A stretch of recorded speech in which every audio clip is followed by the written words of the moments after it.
Hello, everybody, and welcome to our OSINT Curious webcast. Live stream. Darn it, am I going to have to start over again?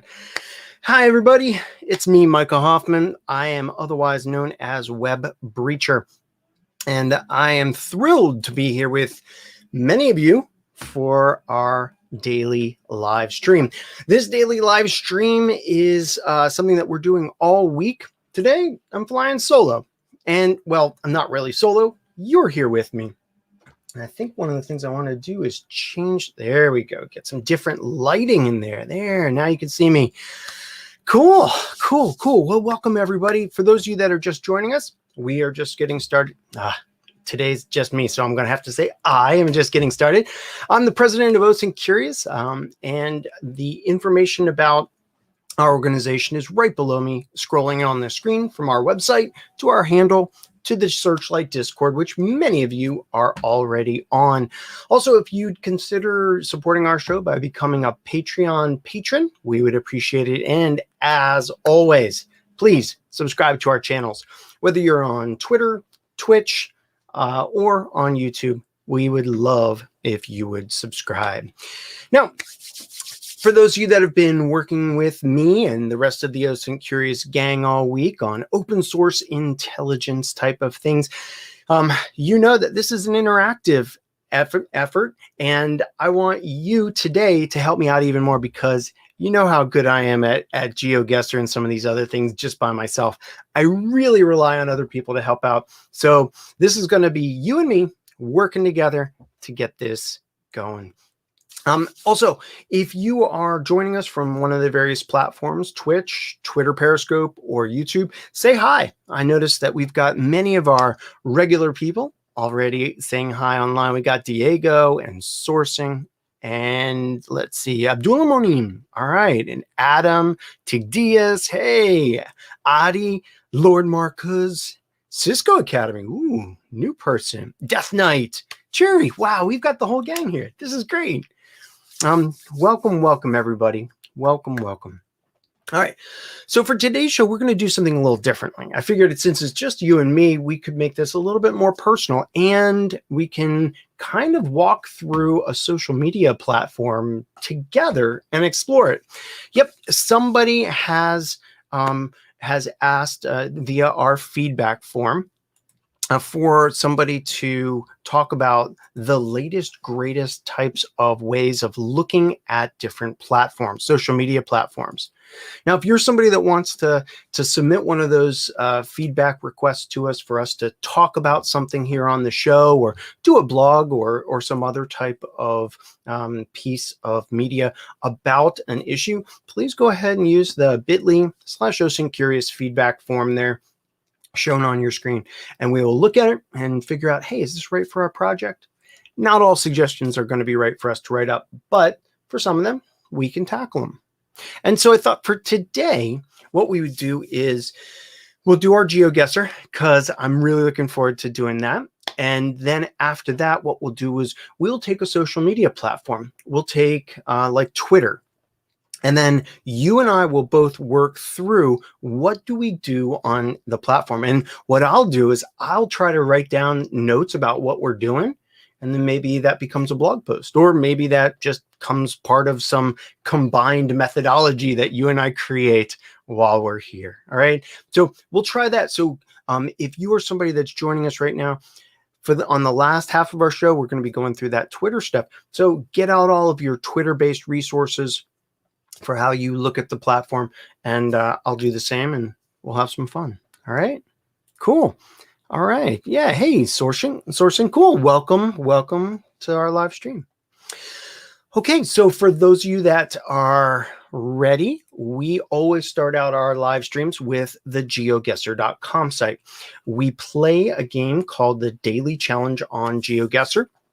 The goal here is to find out where in the world are we. Now, some of you are amazing experts at this, and some of you might have already done the Geoguessr daily challenge for the day. If so, please do not participate until after we answer each round. You're welcome to tell us what tips and tricks you used to figure out where in the world we are after we figure it out ourselves. All right, so please keep us on the ethically correct path by not giving us the benefit of your hard work. Also, please no Googling or Binging or Baiduing or Yandexing anything that you see in the Geoguessr stuff that I'm going to be streaming.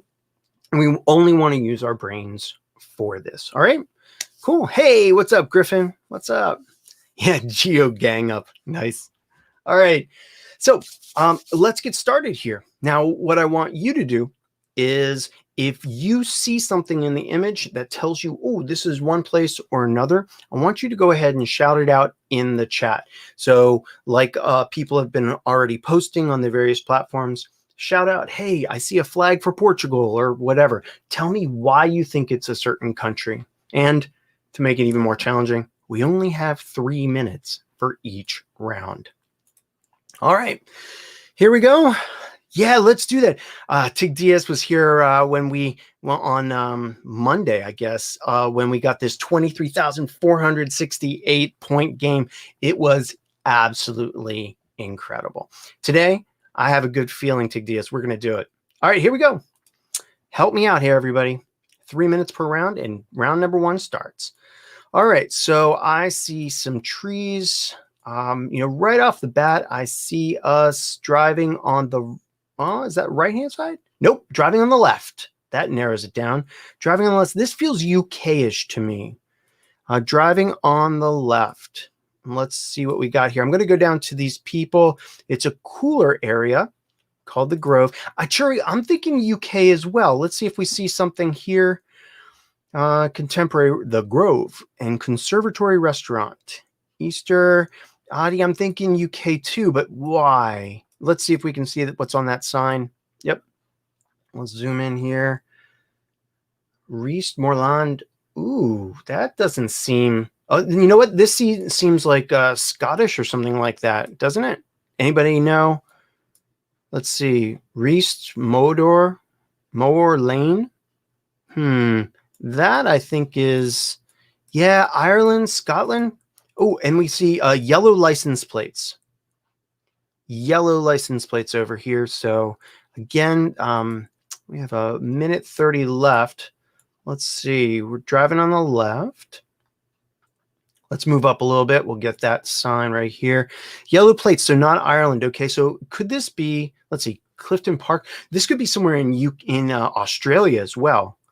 Flags on the right. All right, thanks, Churi. Let's see what we got. Ooh, what flag is that? I am not aware. All right, so we've got English writing, driving on the left-hand side of the road. We've got palmish-like trees. So I'm not thinking the UK. I'm thinking New Zealand or Australia, right? Let's just see what these... And yellow plates. Isle of Man flag? That was the Isle of Man. Where is the Isle of Man? Can you all help me out with that? Let's see. Sorry, that's one of the main places that's one of the places I don't know. Yeah, the 3 legs. Okay, so where's Isle of Man? Is that over here in the UK? Oh, yeah, it says the Isle of Man right there. All right. So we're just going to pick the middle. I didn't see any. Let's go down here south. I didn't see any road signs or anything. Let's see. Yeah. West UK Isle of Man. All right, we're going to do that. Isle of Man. Here we go. Let's see what we got. Nice. You all rock. All right, 25 kilometers. We're starting out terrifically. Now, how did you know Isle of Man? I think it was the flag, right? Yeah, let's take a look. So one of the things that I always try to do is get smarter instead of just bumping my head against the wall. The flag with 3 legs is the Isle of Man. All right, so I'm going to paste this into the chat like I always do. Ooh, sorry. Yeah, there we go. This is the geotips.net site that we always use after we do some of this. Here, one of the first things that we saw, we were driving on the left-hand side of the road, which means usually a British colony or somewhere that has been associated with the UK. So that narrowed it down. Then here we have the country flags, and let's see, Wales, Northern Ireland, and there we have the flag. You all rock. Wow, Isle of Man flag. 3 legs on a red background, Isle of Man. All right, Cheery says, yeah, look pretty there. Yep, the flag is very distinct. 3 legs, Isle of Man. That was pretty easy. Let's take a look. Well, for you all, not for me. Here we have road signs. They look like UK road signs. Airport. Here we have the UK. All right. Here's the license plates. Green license plate. Okay. And these are old, right? Because this is got the EU. Yeah, but it's not part of the EU anymore. All right. Cool. Yellow license plates. 3-legged flag on a red background. Isle of Man. Thank you all. That was great. What a great way to start out. Okay. Here we go. Number 2. All right, so we've got a hill or a mountain. We've seen some rocky soil here, trees that are pine tree-like. So I'm saying that it's probably in a northern climate. Let's head down the hill here. It looks like we're driving on the left-hand side of the road. I'm thinking Mexico. This is a very thick arrow there. Let's see, and it's the sign's on the right-hand side, so that tells us we're driving on the right-hand side of the road. So I'm technically going backwards. Let's see if we can find a sign here. I'm picturing Mexico. Let's see. Let's see what happens. Okay, cool. Thank you, Flibble. Flibble says we'll have EU plates for some time. Okay, cool. Oh, wait, there's something right there. Let's see if it says you are now in Mexico or something. Hang on. Kilometers. So we're not in the United States, at least. I'm picturing Mexico, maybe northern Mexico, but it could be South America. I've had some really hard times with South American entries here, and I'm not seeing anything. So look, there's some cactus. This could be, yeah. All right, so I'm going to, since we're not seeing anything here, I'm going to go back to the start, turn around and go the other way instead of towards that arrow. Yeah, the yellow signs, I'm thinking actually more Peru.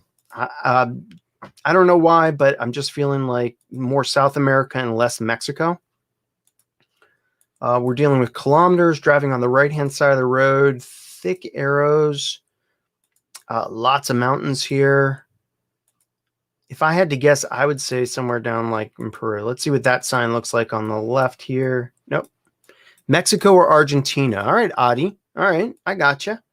I could support Argentina. Let's see what this truck says. Truck. All right, license plate. It is hidden. That's not great. It is a Dodge truck.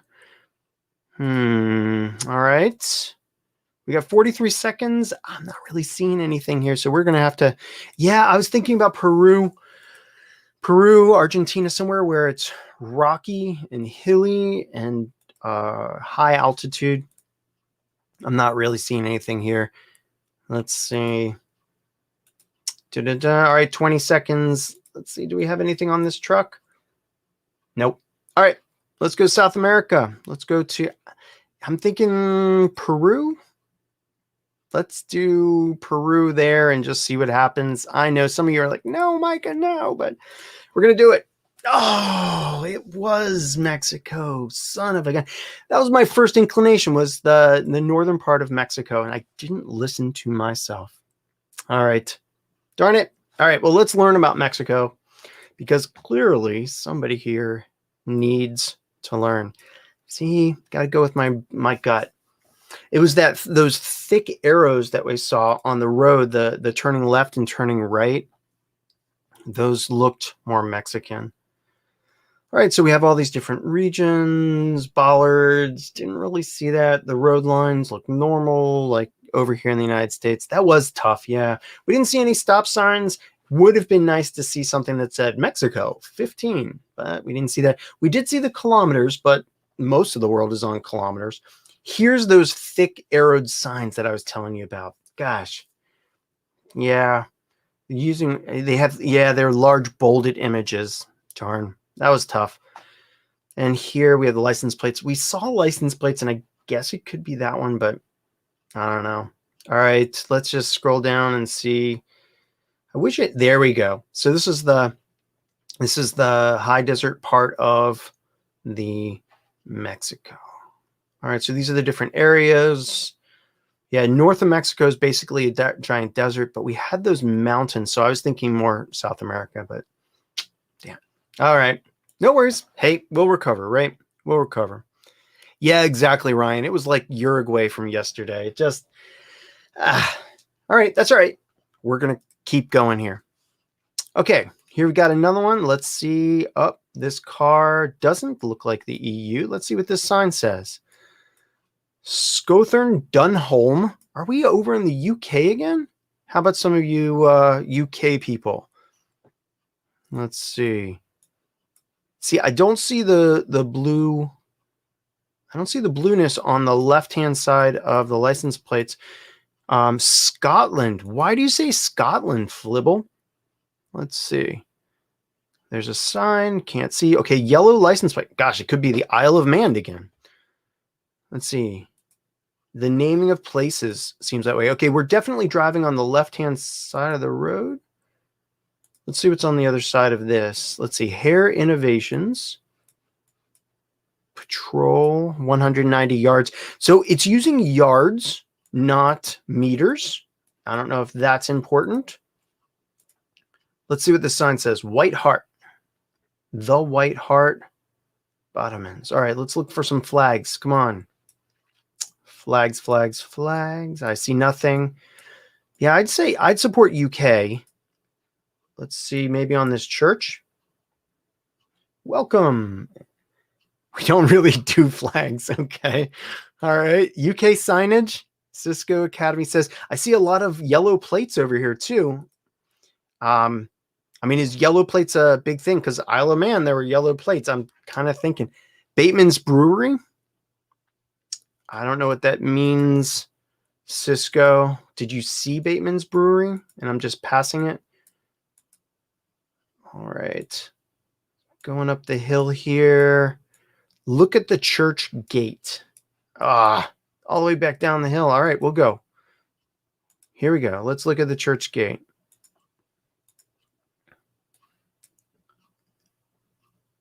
Welcome. We have that. All right, 54-second. Yellow plates at the back of motors means what?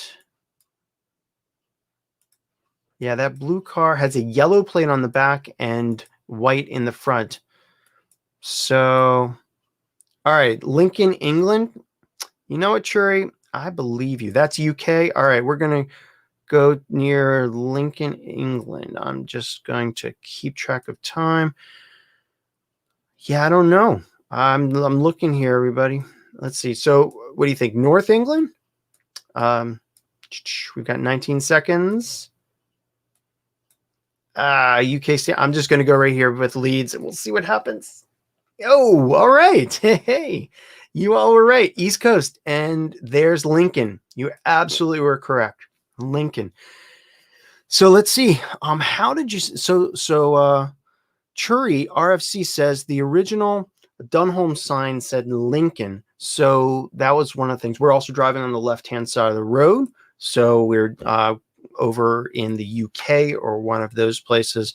That is tough. Yeah. All right. I chose north because it looked more like a small village than something closer to London. But hey, all right, nice. Well, we did. That's all right, Flibble. We got we did it. We did it pretty well. 82 kilometers. I'll take that. All right, people. Let's go to round number 3. Since we just did the UK and geotips, I'm going to go ahead and skip it because we're experts in the UK. All right, here. What do we have? We have wide open space here. And we are driving on the right-hand side of the road. What does that say? Texas, 207. Ooh, yeah. I think we're in the United States. In fact, maybe even in Texas. Let's see what that green sign says. All right, here we go. Texas 207, Quatig and Florida, or whatever that is. Texas 207. I think it was 207, wasn't it? Hang on. Let's see what this sign says. Co-road, let's see, sun position. I don't think we need sun position here. We've got road signs that tell us things. Let's see what this green sign says up here, and then on the left here. All right, so this is definitely the U.S., and let's see if we can get a city name off of that. That's, let's see, Texas 207 and Texas 86. So let's see, 207 and 86. Just gonna go ahead and scan over here. 207 and 86. Shout it out if you see it. Da, da, da, da. That's New Mexico. I'm in the wrong place. 207 and 86. Here's 83. Here we've got, let's see. So we're going, as we go, there's 81. So if that's 81 and there's 83, then 87 is over here. 86 should be, let's see, you think on the west? All right. Yeah, I'm just going to scroll around here. We've got 84. There's 82 and 83. Here's 87. 83. 90s over there. Let's see, San Antonio, we've got 83. Looking for the 86, right? All right. Not seeing it. Florida, 70 there. Oh, you saw it? Let's see. Hey, Dr. J Bean, Dr. J Bean. All right. Where's the Florida 70? Oh, help me out. I'm going to fail. We got this. Looks dreary. Thinking England. It's not England. It's Texas, but it is dreary. I'm thinking we go up. Let's see. I'm thinking we go up here. Running out of time, people. Yeah, out there. Let's just see. 12 seconds. That's Oklahoma. Yeah, let's just see what happens. I don't feel good about where I placed that. Oh, all right. Yeah, all right. Ashish is like, stop. Is that stop talking, Ashish, or just stop doing it? All right. Here we've got 70, 62, 83. Was it a really small road? I hate it when they give us these really small roads. Oh, wait, that's where I picked. Hang on. Let's see up here. This is where it is. There's 207 and 86 in Silverton. Haha. Yeah, I was thinking more northern Texas just because of the because we saw a sign that said Texas, but then northern Texas because of just the aridness of it. Whereas southern Texas or on the Gulf is a lot different. Yeah, I know. I'm sorry. There's a little bit of delay there. All right, so that wasn't too bad. Cool. All right, I'll take that in the same state and not too far away. Cool. I'm going to go ahead and skip this is about United States on the GeoTips site because, well, there's just so many of there. I mean, there's just so much on here. And I don't think it's going to be very helpful for us. All right, let's go. Round number 5, last one. Ooh, I'm seeing some type of Asian characters. Korean? What do you think? I'm looking and I see the loops. I see the circles. Yep. Death Knight says Korean as well. We see a .com over here, kbstar.com. Let's just see where we are. We're definitely in a city. Let's just spin around. Some of you probably are more observant at some of these things. Let's see. South Korea. All right. Definitely South Korea. Let's see. All right. So we're going to go maybe down this way and see if we can find where in South Korea. This looks to be a big city. So I'm thinking maybe the capital, steamed chicken. All right. Lots of words I cannot read. All right. we're going to go down the road here. Check roofs on single houses in Korea. They're different. Okay, we are, let's see, Seoul. Yeah, I was thinking Seoul. We're driving on the right-hand side of the road here. This seems like it's a bigger city because here we've got some English words in it as well. Yeah, it's Seoul, as Ruckin Tenziel says, has a ton of dual language English roads as well. So I'm sold on Korea here. If we can just find out, let's see. Let's go down the road here. Seeing KB Star is a Korean bank, Ashish says. All right. Hey, so we're in the right area. Let's see if it says anything like Seoul welcomes you. No. All right. And we were talking about this the other day, Technazet and I. Yeah, I'm thinking about Seoul too, but the question is, Death Knight, where in Seoul? You know, if we can find like some, maybe I just need to go as far as I can. Over there, it looks like there's water or something. Hang on, let's go. There's maybe a bridge down here. Just going to jet down this way and see what we have. Hey, here's a street. What does that say? Sengjin. I don't know what that is. All right. We're going to go to Korea. Where is my Korea? Oh, no. Come on, Micah. There it is. South Korea, Seoul. Let's zoom in here. We've got 18 seconds. I'm not rushing it. I don't think we're in the city, though, because there were mountains. I'm going north of the city just because of the mountains. And let's see. Oh, we were in a totally different place, but we were in South Korea, so I'm taking that as a win. Daegu, is that the name? That's, yeah, south of, let's see. So what did people say? Arnaud said the big numbers on the buildings are the number street. I don't know. Death Knight says near Japan, and you were right, Death Knight. We should have come a little bit more south, and Ashish said that too, South Korea. Okay, well, let's go learn about South Korea a little bit, and then we'll get our final score, which was not 23,000, but I think it's still very respectable. All right. South Korea, driving on the right-hand side of the road. Here's the flag. Now, one of the ways that we saw it was South Korea right off the bat was the language. And DJ Nemec was a person that shared with me kind of a primer for the Korean language, how it looks, and what kind of shape the letters are. So that was something to help narrow it down. Here we've got road signs. All right. And let's see. We're going to keep going down. Yeah. All right. Going down. We've got road signs. This is less helpful today. Show me something that would tell me. Okay, so here's some license plates. They're wide license plates, yellow and white.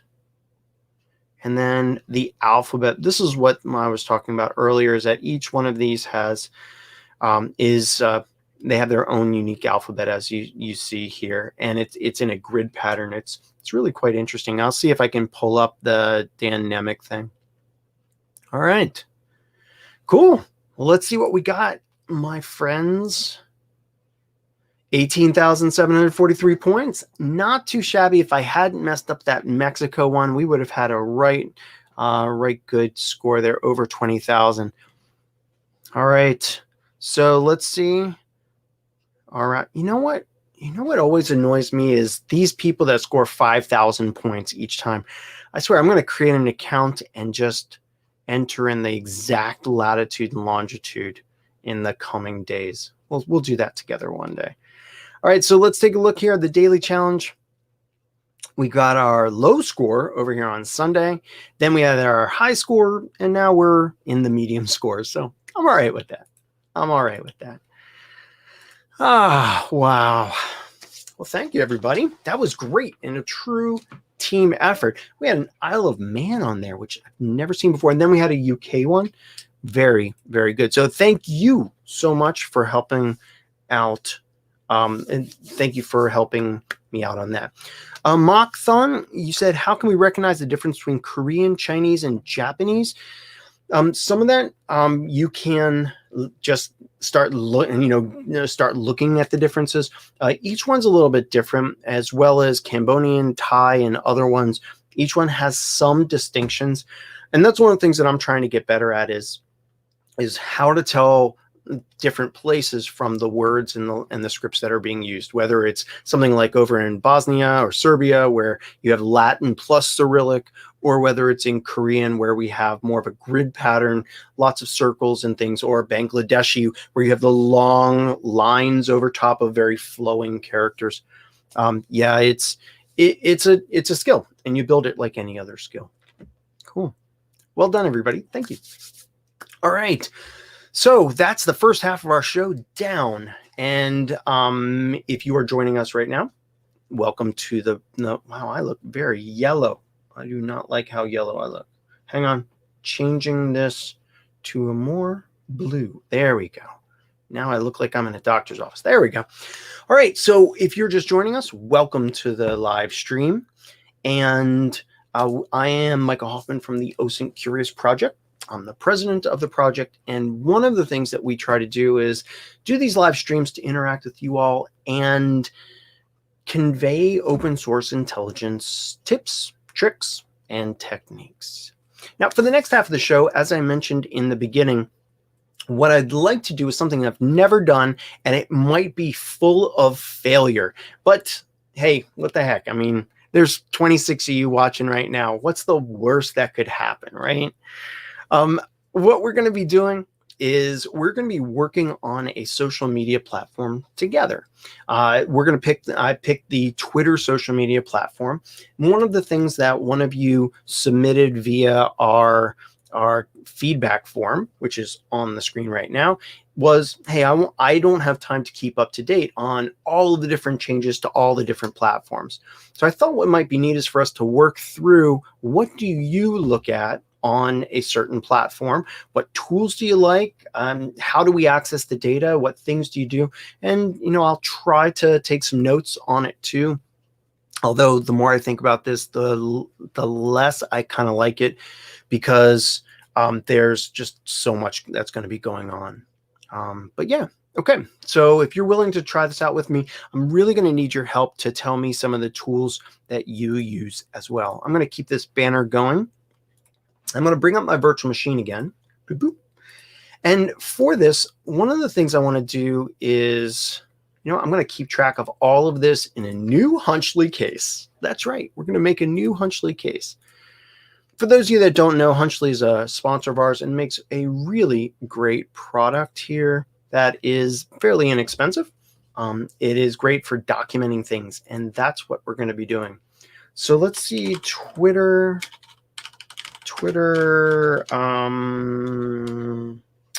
process. We'll just call it that.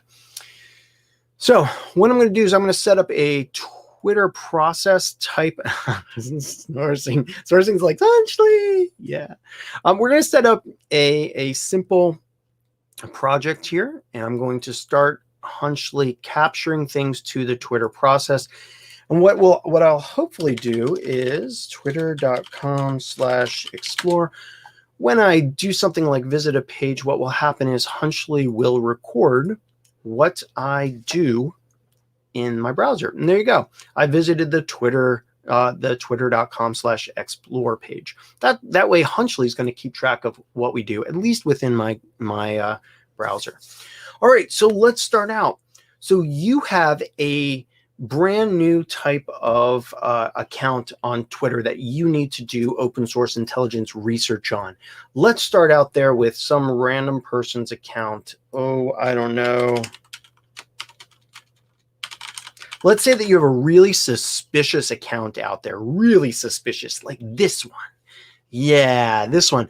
So tell me in the chat, what are things that you look for and collect when you visit a profile like this? Let's say that this Dutch OSINT guy Nico account was something that is doing suspicious thing or propagating propaganda or something like that.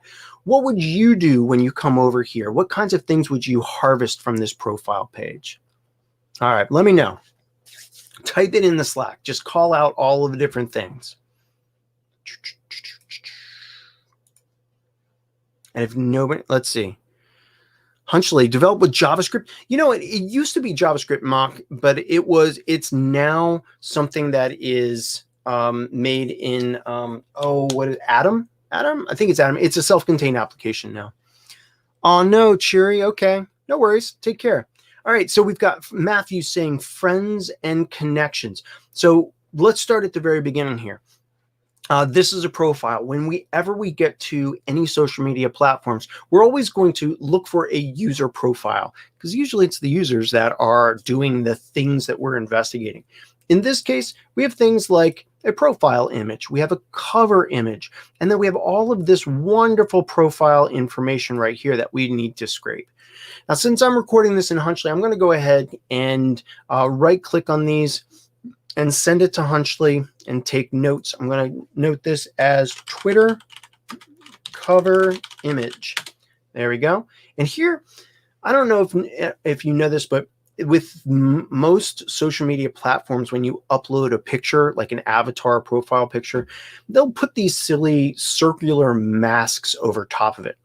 The actual Dutch OSINT guy avatar image is not actually round. And you'll see that if you open this in a new tab, and then you right click and open the image in a new tab. See, this one has the mask on it. When we do this, look at that.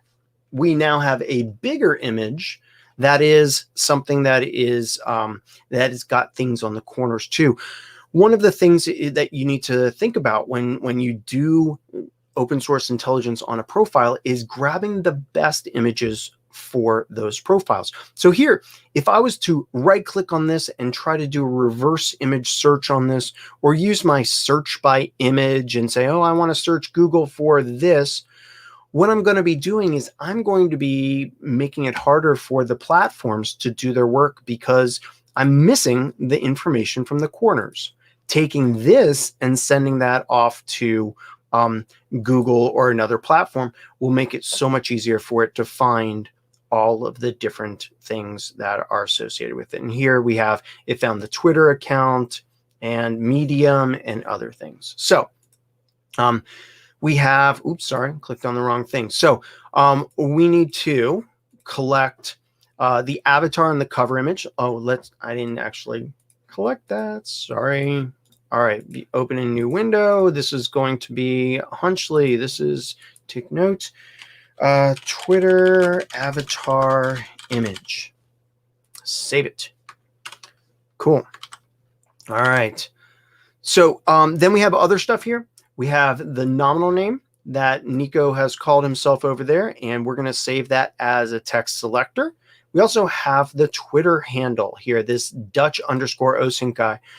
For those of you that don't know, on Twitter, the Dutch_OSINT guy username or Twitter handle is something that's harder to change. You can change it, but it's harder to change. Whereas this Dutch OSINT guy, Nico, is something that can change on the whim. Then we have the bio. So Dutch OSINT guy, blah, blah, blah. We have a link to a website. We also have a location, a web page, and then the date he joined or this account was created. So we'd harvest all of that. Now, I've been looking over here. Let's see. So Cisco Academy says the creation date joined right here. Yeah, we're absolutely going to capture that. Let's go ahead and put that in our Hunchly. We're going to store that as a selector. We have the website here. We have the location. Let's see. Ooh, Arnaud says erased tweets. You know what? How about we do this? Let's make our lives easier. GitHub.com/Sinwindie. Oh, Windy. Many of you probably know about Sinwindie's OSINT page here, or OSINT repository. I'm going to copy this and paste it into the chat. Sinwindie is an amazing OSINT person, gives back a lot to the community and puts out these tools. Also, these really nice attack surface diagrams. Let's just scroll down here. We're going to go to Twitter, and you'll see that there's this Twitter OSINT attack surface PNG file. So if we look at this, this is, I'm going to zoom out a little bit. This is what Sinwindie has to collect on a given platform before he says he's done with the collection. So here we've got essentially the attack surface. What should be collected on platform? We start here the Twitter account, as was mentioned, the followers, following, followed by. And then over here, we have all of the information about the profile, the name, the username, profile photo, banner, or cover photo, join date, lists, and you named all of these things. Well done. Now I'm going to go ahead and copy this and paste it into the Slack, paste it into the chat as well, so you can follow along with me. Here we have essentially what we're looking at, a profile, but then we're also looking at the activity of the profile. So those are two separate collection activities. The profile stuff is usually things that you can collect, well, without much challenge. But some of the activities require special tools. All right, so down here you see tweets, pinned tweets, retweets, text, likes, etc. All right, so I'm looking over here. Erased tweets, avatar, number of followers. Yeah, so let's talk about the followers. Here we have following and followers. Following is who Nico is following, who the accounts are that he's following. And then followers are the ones that are following Nico. Now, for your work, you might be interested in collecting both of these or neither.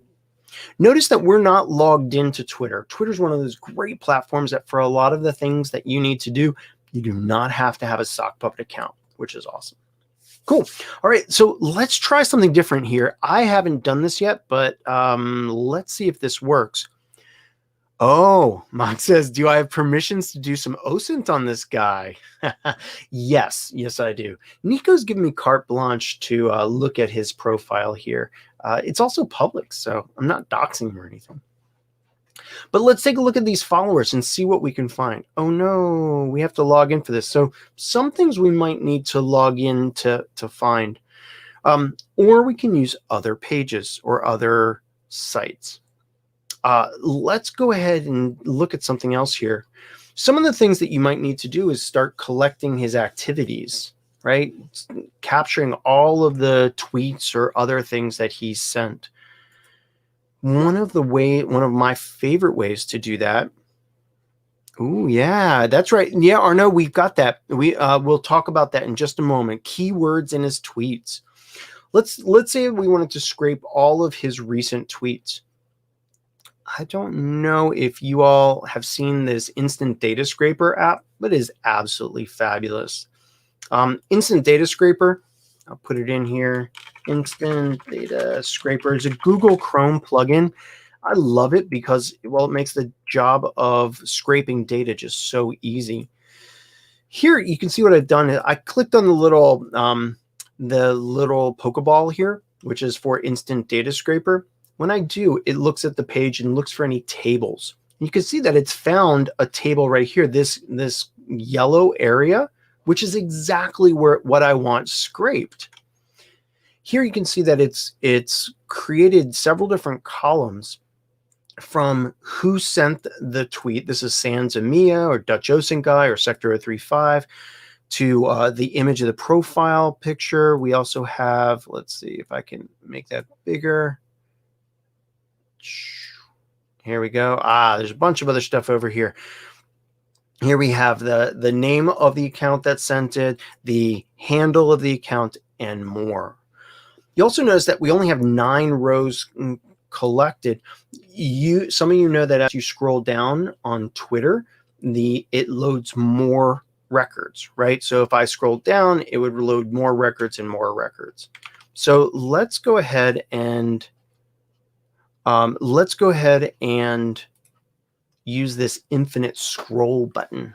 The infinite scroll button tells Instant Data Scraper to go to the web page and then scroll down just until I tell it to stop crawling the page. And what we're going to do is we're going to watch the page in the background, and then over here on the right hand side, watch the number of rows that are being collected. And hit start scrolling. And it's going to scroll down. See, it scrolled down and then it loaded more. Here we've got 45 of the tweets, 57. And it's going on and on and on. Now, for somebody that has thousands of tweets, this is not going to be a very efficient way to do this work. I'm going to go ahead and hit stop crawling. We've got 124 tweets. Let's send it out to a CSV and then open that CSV. And I think I've got LibreOffice in here. Yeah. So a down and dirty way of harvesting things. Yep. Will this work? Yeah, absolutely. Especially if you do like what Arnaud said. Arnaud mentioned that you could reduce the number of results based upon certain keywords. Here you have the content of what was said in each of the tweets. You probably have links to any media that were shared and other things as well. Now, some of the stuff doesn't line up properly. It just doesn't show up right, but there's certainly a whole bunch of stuff here. So that's Instant Data Scraper. And it's a free tool for Google Chrome. So one of the other things I like, and I don't know, do any of you, just tell me in the chat, do any of you use things like socialbearing.com to analyze tweets? Anybody use socialbearing? I love this site because it gives you so much data about a person or a tweet or something like that. For instance, if we're looking for a certain hashtag, like hashtag whatever, West Bank, a lot of things are happening over in Israel right now. We could look for that, or we could look at somebody's profile, or we can look for just geolocated tweets. I usually look at things like, I usually look for things like this. This is Steve Wozniak's Twitter profile. And again, this is all public information that's out there. And this is a free tool. And all I'm doing is aggregating the information, or all I'm asking Social Bearing to do is aggregate that information here on this web page. By default, it looks at the first 200 tweets, the most recent 200 tweets from Steve Wozniak. Now, I love using Steve Wozniak as an example for things because he uses his Twitter in a very interesting way. First off, a couple of things that I would suggest you not do over here. Tweets by sentiment. Sentiment is keyword recognition for Social Bearing, and it tells people it essentially looks at the tweets and goes, oh, they used a bad word here. That means that they're doing things, they're tweeting out things that are terrible or bad. Ignore this. It's very country specific or very language specific. For instance, using the word die is very terrible here. But in German, the word die, it doesn't mean die. It means the. Right? So this is very culturally specific. Here we get information about this. One of the things that I always like about Steve Wozniak's profile, and again, we're just looking at the most recent 200 tweets, is this. You see that most of his tweets come from the Twitter web app, but we also see here Foursquare. We see 30% of his tweets are coming from Foursquare. 62% of his last 200 tweets were coming from the Twitter web app. So this is interesting. Looking at the source, what sends those tweets, what is that application, can tell us about the user and possibly about other applications and social media applications they use. So in this case, this tells me that Steve Wozniak probably uses Foursquare and then has tied his Twitter account to Foursquare. And so we're getting some tweets here because he used Foursquare to check in on a place, and then it sent it down to Twitter. So we can see those connections because the tweets by source shows Foursquare. We also have tweets by language. Again, I would not really pay attention to that because of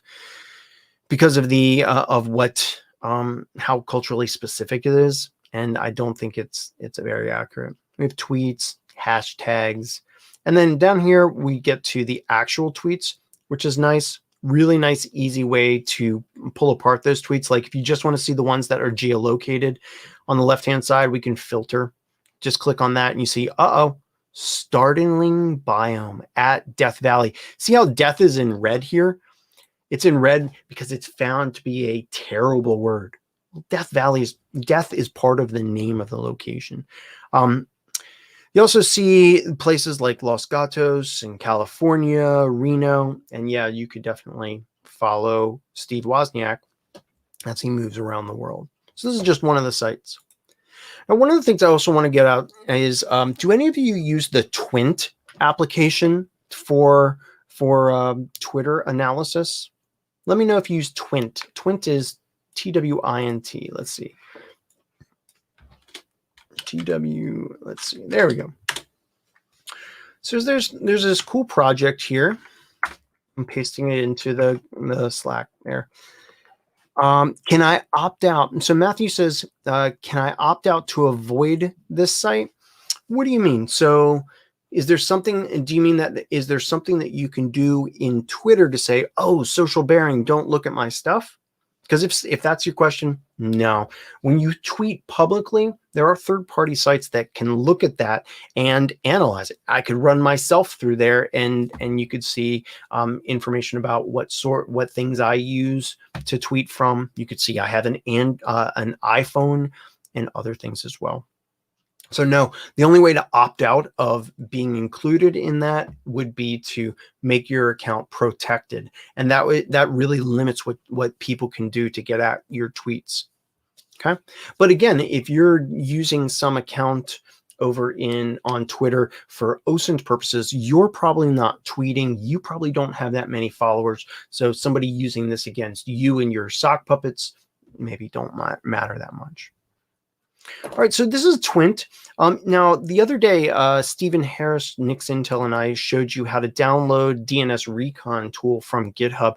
I thought this might be a really nice refresher because we can use the Twint tool to download and really harvest a whole bunch of data really quickly from different people's Twitter accounts. The Twint project is free and it's constantly being updated. We don't get these really nice pictures, but I like using it for the really quick download of people's data. Now, the neat thing about this is you don't have to have a sock puppet account or anything. You do need to have all of these requirements and all, but they show you how to download it and install. So let's just do this. All right, now I'm literally going to just copy what we have here. Git clone, it's going to just take it one from the first, it's going to just take it one level deep. I'm going to open up, let's close this. Open up a terminal window. Now, if you're on a Windows box, you might want to install the Windows terminal, which has I think, ties to the Windows subsystem for Linux. For Mac, you also have something that you can use. You have the terminal there. I like keeping all my tools in the tools directory, and that's what we have here. What I'm going to do is I'm just going to paste in that git clone exactly as I copied it from this page. Once it runs, it will download those files, and you see here I have those files on my system. I have just changed directories to go inside of that directory. And now I'm going to run this pip command. This pip command is one that tells my system, hey, inside of the requirements.txt file, there's all of these requirements needed to run this script. Go ahead and install it. And I've just installed all of them. All right, cool. Now we have that, and then once we have that, we should be good, or we could or we could have just done that, which would have been a lot easier. Just do that, and there. So now if I type in twint --help, hey, look at that. We get some response. So some of you might not be comfortable with command line tools yet, but they're not scary. Well, we just do twint and then --help or -h, and then you add all these different optional arguments. So if we wanted to download all of the tweets from my WebReacher account and we wanted to save them in a CSV, we could do twint -u WebReacher --CSV, and I think we have to specify an O output file. So let's try that. We're going to do twint -u WebReacher double dash CSV, tell it the output format, tell it the file, webbreacher.csv, and let's see what happens. And look at that, it's grabbing tweets. Now this is looking different than what, let's see if I can just stop this. All right, this looks a little bit different than what you would see if you went to the site, but it's actually quite readable. The first entry here is the tweet number. It's a unique identifier for each tweet that's sent out. Then we have the date and the time of that tweet along with the time zone. We have the account that was scraped, and then what was sent. Here we have some adding. I've called out some other people at Tara and Uni of Oxford, CyberSec. Congrats, well deserved. So let's just see if it saved any of that. WebBreacher CSV. Yeah, let's see. If I LibreOffice, WebBreacher CSV, let's see if it can. Oh, there we go. And there you have my tweets. Each one of those columns is separated into a different column. And we just saw another way to harvest this. Is it perfect? No, it's not. Here you see that the language, some of the content, which should be in the next thing here, which should be in the, not mentions, but the actual content. Some of it leaked over in the language field. You need to clean this up. But after we run tools, we always look at our data and clean it up. So yeah, so that's another way of harvesting data. We also have other things. Let's see, Flibble says Linux modules on Try Hack Me. Yep, great idea. Also, if I can toot our own horn, bit.ly/OSINT curious resources. I will copy that. I'll post that in there for you all. This takes you to a page that is a Google Doc. And this Google Doc has a whole bunch of Linux command line tools, command line terms and skills that you can use to do open source intelligence with, or to just at least get you a little bit more comfortable. Each video is like 10 minutes long, and it's me talking to you just like I'm talking to you now. Cool. All right, you're welcome, Flibble. Thanks for asking. And of course, Try Hack Me sites and other places are great for learning these skills. Any of these skills are much like learning foreign languages. You have vocabulary and you have syntax, and you have to keep practicing. Do you have to use command line tools? Absolutely not. I showed you earlier we can use Instant Data Scraper to scrape that timeline. We can also use Twint. We can also use another site that is out there. There's probably a bunch of sites that you know about that can do similar things to profiles. Cool. Let's see. Oh, can we scrape if the account is private? Arnaud says. You know, Arnaud, the answer is no, you cannot. You can only scrape accounts that are public, because again, here, I not only haven't logged in, but this is something that is just publicly tweeted. So you would need access to it. So if it's a private account, you're going to need to figure out other ways to gain that type of access to it. And the way that we might do that is, and you already hinted about this. Let's see, we got Twitter search operators. Oh, I'm in all caps here. Let's see if we got this. Yeah, I'll accept that, sure. All right, so here I'll copy this and I will paste this into the chat as well. This is from Twitter itself. One of the things, Arnaud, I think you were the one that mentioned earlier that you can run some advanced searches on Twitter, and Twitter allows some essentially like Google dorks, where you use certain terms and it will refine the results. For instance, here we can have love or hates. We have conditionals. We have terms that need to be together. We can look for things from a certain account. We can also pair these up. Again, I'm not authenticated. If I say from WebBreacher to well, let's try Dutch OSINT guy. I don't know if I sent anything to him. And we switched to the latest. There we go. So here you can see that you've got from my account, WebReacher, sent to Dutch OSINT guy. And we can pull up those conversations.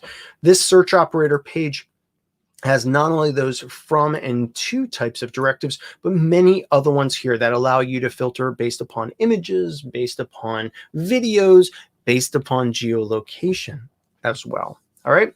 So, of course, in the last half hour, I can't teach you everything about Twitter, and I appreciate your questions and your tools. Yeah, exactly, Arno. Very similar to Google Docs. Again, you just need to learn how to do this. You can put in date parameters here, since or until, or negations. You can even search for emojis and other types of things. Cool. All right. That was just a little insight into Twitter. And if you like this, let me know. Give me a thumbs up or some other emoji in the chat. If you didn't like this, give me a down arrow or a frowny face or something like that. Let me know whether you want more of these types of just down and dirty. How can we access a certain platform so that I can tailor some of the future live streams? All right. So there we go. All right, we're starting to see some. Looks like a yes. Looks like some people are liking it. Very good. Cool. Well, ladies and gentlemen, we are at the end of our show. That is all. Thank you. Yeah, thanks, Matthew and Sourcing, Arnaud, Flibble, and all of the other people that helped us get a pretty okay score. I'm pretty happy with our score on Geoguessr, and also for pitching in and sticking with me the last half hour as we went through Twitter. Again, this is all recorded, so if I went through things a little too quickly or you want to try it yourself, no worries. Go to our YouTube page or our Twitch page. We're on youtube.com/the OSINT Curious Project. Or visit our website at osintcurio.us, which is scrolling on the screen right now, and you'll see links to our different channels. So take a look at that. Please, please, please remember to send us your feedback, because this show is basically what you make it. And thanks for making it awesome today, everybody. Now, since I'm the only one on here, I think I'll have no problem saying stay OSINT curious, everybody. Take care, and I'll see you tomorrow.